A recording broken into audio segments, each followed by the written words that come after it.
Pessoal, veja bem,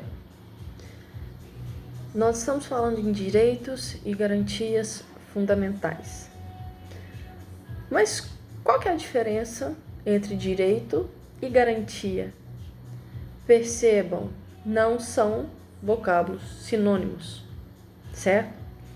Quando eu falo em direitos, gente, eu estou falando em bens, em vantagens prescritos na norma constitucional. Por exemplo, o direito de ir e vir, o direito de reunião, o direito de se associar.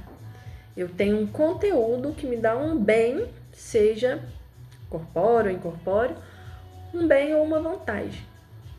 Quando eu falo em garantia fundamental, gente, eu estou falando de instrumentos pelos quais eu posso exigir ou assegurar o exercício de alguns direitos.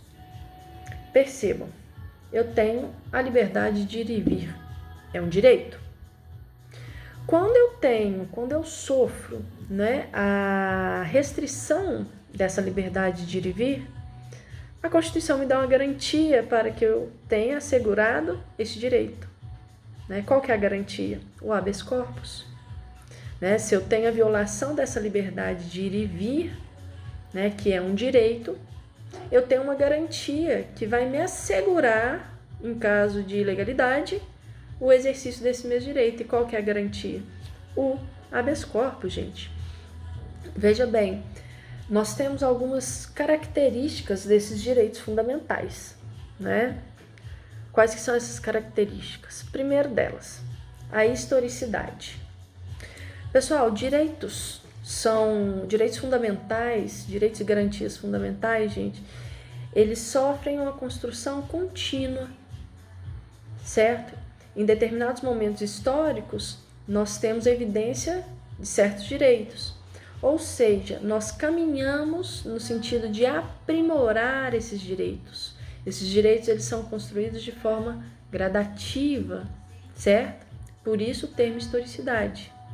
Quando eu falo na segunda característica, que é a universalidade, gente, veja bem, eu estou falando que direitos e garantias fundamentais são universais. Eles são de todas as pessoas. Então, percebam bem, aqui a gente tem um ponto de análise, porque uma pessoa, por exemplo, essa pessoa cometeu um crime X, foi julgada e punida por isso, e ela deve cumprir essa pena tendo esses direitos respeitados. Por quê? Porque eles são universais. Nós temos uma tendência, gente, de olhar para essa pessoa que pratica crime como um não humano. E a gente quer que retire a maior quantidade de direitos possíveis dessas pessoas. Mas percebam que uma das características dos direitos fundamentais é justamente a questão da universalidade. Então, a pessoa que porventura ela vier a praticar algum ato típico, gente, ela deve sim ter esses direitos respeitados, tá bom? Veja bem, terceira característica dos direitos fundamentais, irrenunciabilidade. Você não pode renunciar a direitos fundamentais. Eu vou abrir mão da minha liberdade de vir, da minha dignidade, da minha igualdade. Não. Em tese, gente, esses direitos, eles não são passíveis de serem descartados. E aqui a gente tem outro ponto de conflito também. Porque veja bem, vamos imaginar aqui um seguinte caso.